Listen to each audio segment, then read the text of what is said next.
Hello, for those of you who don't already know me, my name is Katie Dean, and today I'm making this video to see if you can help me with a small problem. Basically, I'm looking for a quick and simple way to describe what I do. Now, you may have heard this termed as the elevator pitch. The idea is, imagine that you've got into an elevator with a complete stranger, and they turn to you and say, so who are you and what do you do with your life?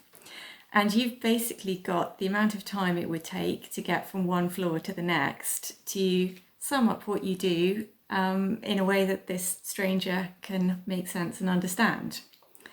Now, I guess if I did a job like, I don't know, say I was an accountant, you would probably have some sense of what it was that I did. But I'm not an accountant. What I actually do is make things out of little tiny glass beads, which actually probably makes no sense whatsoever if you don't know anything about beading or beadwork. So it's a pretty tough pitch to make in a short space of time, particularly if I don't have props or anything. So in fact, maybe that's the solution. Maybe I just need some props. But I'll let you ponder that while you watch this, because what I'm asking you to do here is to think about how I could describe what I do and what I could use as my elevator pitch. So I'd love it if at the end of this video you can make a few suggestions in the comments down below. So anyway, I have already put a bit of thought into this, and the most I've got so far is something along the lines of I design and I create jewellery and ornaments using little tiny glass beads, and I then teach other people how to remake those same things. Now you've got a helpful background here which shows some of what I make, so that might be putting things in perspective, but obviously in the middle of a blank elevator that wouldn't exist. So what I want to do now is show you what it is that I do, and then, as I say, invite you to let me know what you think I could be using as my elevator pitch. So I'm going to start by showing you the materials that I use, because bizarrely, even when I say glass beads, a lot of people don't know what I'm talking about. You've probably got some sense, some idea in your head already, but unless you happen to be someone who also is a bead weaver or works with beads, you might not know exactly what I'm talking about. So let me take you over to my beading mat and show you just a tiny little sample of some of the many thousands of beads and materials that I have got to choose from when I start creating. Mostly when I tell people that I work with beads, even if I mention glass beads, they actually probably think of something like this. And they're probably thinking that I do things like make strong necklaces and bracelets. In actual fact, although I do sometimes do those things, that's not mostly what I do. Mostly I work with beads that come under the name of seed beads. Now, there's a huge variety of those. So the ones that I use most commonly are actually these basic seed beads. If I just tip a few out so you can see a bit better, you can hopefully tell that they're basically kind of rounded. They've got one hole through the middle of them. And as you can see in the palm of my hands, they are really tiny. So this is a size 11, which is not the smallest size, but also not the largest. If I just bring in these over here, this is a size 8, and you can sort of see they're a little bit larger. And then in this tube over here, we've got even tinier size 15s. I don't know if you can see how much smaller they are than the red ones I've got in the palm of my hand. So those are the basic beads that I use. But under the heading of seed beads, we've also got a huge amount of variety now. So over here, we've got different shapes of beads. So this bead, if I again can just take a couple out, is actually in real life an insanely bright neon colour. So it's more elongated. You can see it's still got a single hole through it, but you can do quite different things, achieve different effects with that. And if we look at these chili beads, they're again really different in shape. So they've got rounded bits, indentations, and most notably 2 holes through them. Then we've got beads in diamond shapes. We've got beads that are more of a chevron shape. We have squares, we have triangles, an enormous range of these little glass objects that you can join together to make all sorts of things. And what do I use for joining them? Well, quite simply, a beading needle and thread. So it's specialist thread that we use. Some of it is quite a lot like sewing thread, but some of it, like this thread, is basically more like fishing line. Both work equally well. It's more a case of what you prefer. So that gives you a little sense of what I use as I'm creating here. Now let me talk about how I would stitch these together to create the things that I make. Okay, so you've just had a little look at just a very, very small number of beads. So hopefully that's giving you a slight sense of the materials that I'm using here when I say I'm making things. Now the next logical question is, how do I join those little tiny beads you saw me holding in my hand to make things like the items behind me, like the necklace that I'm wearing? Well, I use a set of techniques that go by the name of off-loom bead weaving, if you want to get really technical. In simplistic terms, what it basically means is using my needle and thread to stitch the beads together. So I do this by picking up beads, maybe one at a time, maybe 2 or 3 at a time, and then threading through other beads that are already in my structure. So this is pretty difficult to explain. I'm sure you're sitting here going, what is she talking about? So rather than keep tying myself up in knots trying to explain what bead weaving techniques are, let me just show you. I've put together a little montage showing you lots of different techniques, because you see there isn't just one. There are probably endless ways in which you can join those little tiny pieces of glass together, depending on which directions you're moving through, how many beads you're adding, all sorts of variables you can use. So there's loads of different techniques that I already know and work with. There are other techniques that I don't really use yet, and I'm sure there are more techniques still that have yet to be invented. So who knows what I might be inventing at some point in the future. But the one thing they do all have in common is that you are adding beads pretty much 1, maybe 2 or 3 at a time. You're stitching through each time. So that process is something that is very time consuming, but in a good way. It's really relaxing, really therapeutic actually.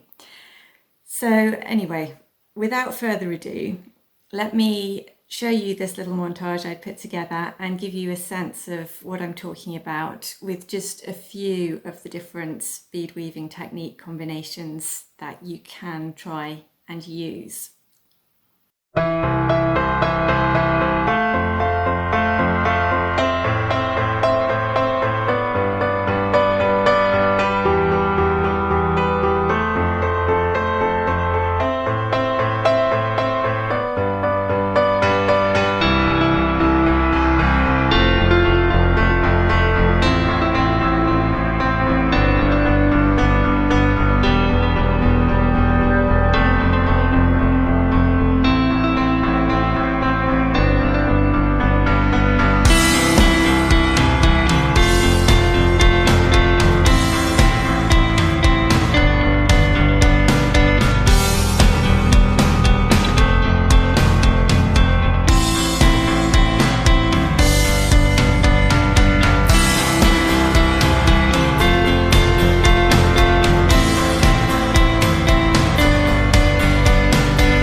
Okay, so I think we're getting somewhere now.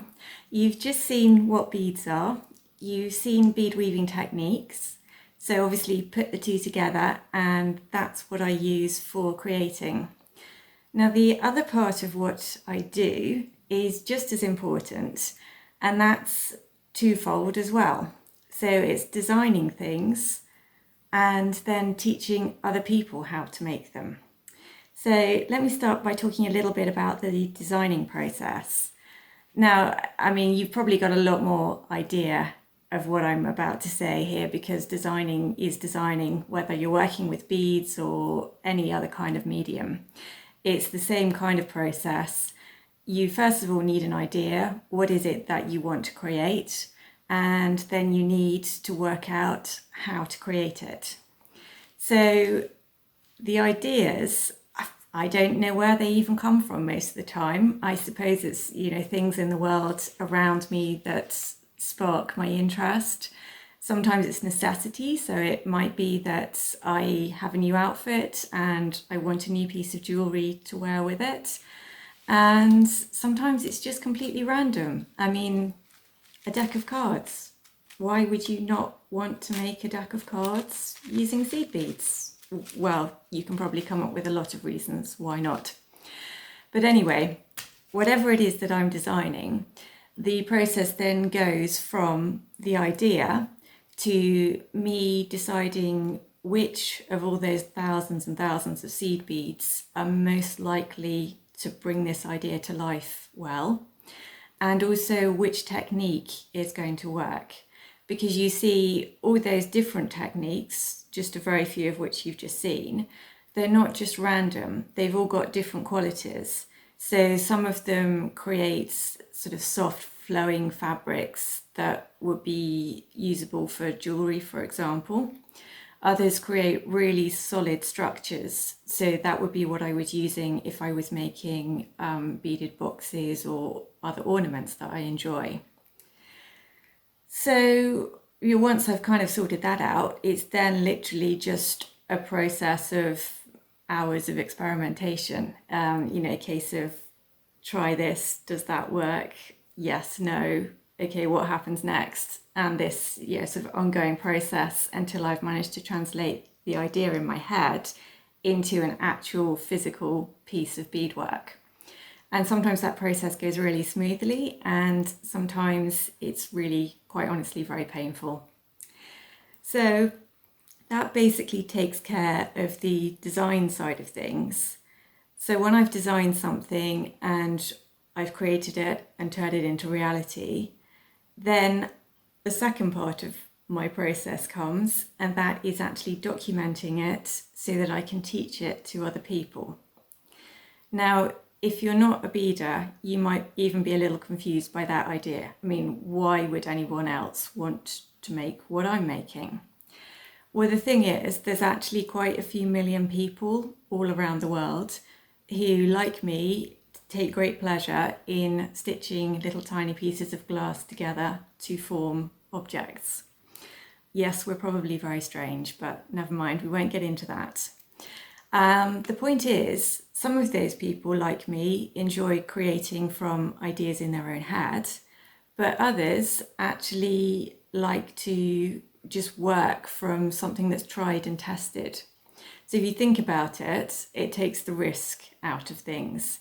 They know that when they start, they're going to end up with a specific item that looks like, whatever they know it's going to look like. Whereas with me, with the design, I don't even know if things are going to work.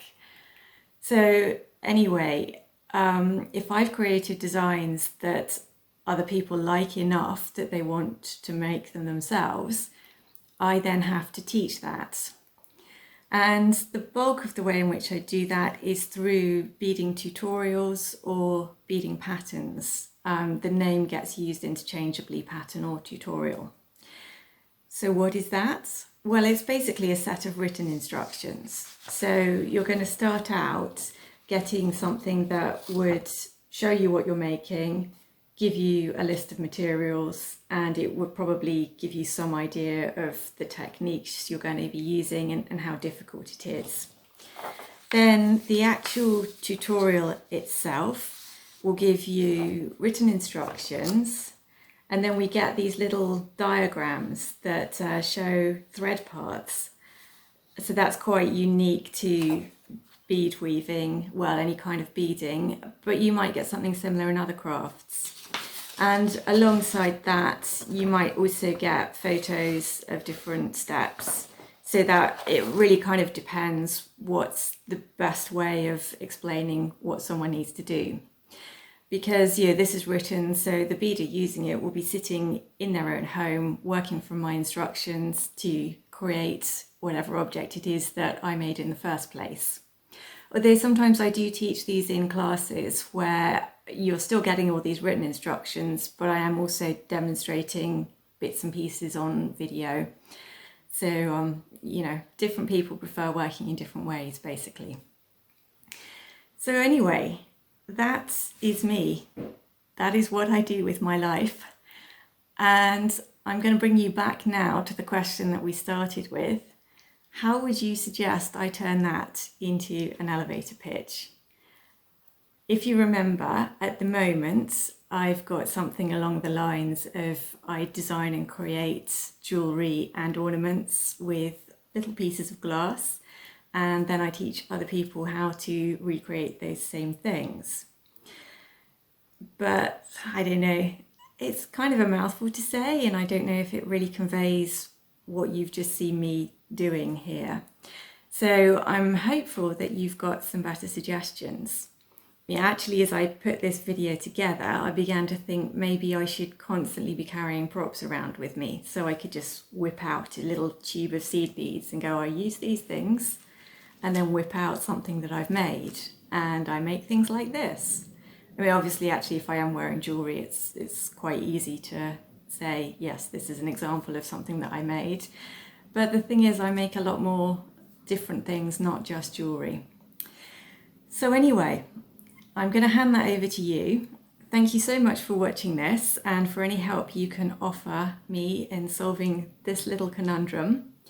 And if you are interested in finding out more about beading, now I've shown you the potential and what is out there, then there's a few ways you can do that. You can obviously subscribe to my YouTube channel, because I share projects that I've made, sometimes tutorials on different techniques, videos about beads, things like that. And I also have a couple of websites where I sell my beading tutorials, I sell online classes, and actually just offer a lot of information about beads and beading. So if you're thinking beyond my personal elevator pitch problem to actually being fascinated and wondering if this is something you would like to try yourself, then do have a look through the websites, and there's plenty in there that would get you started. So I think I might leave you with probably one of my favourite beading projects to date. It's a little box of chocolates. And again, thank you so much for watching, and don't forget to subscribe to my channel.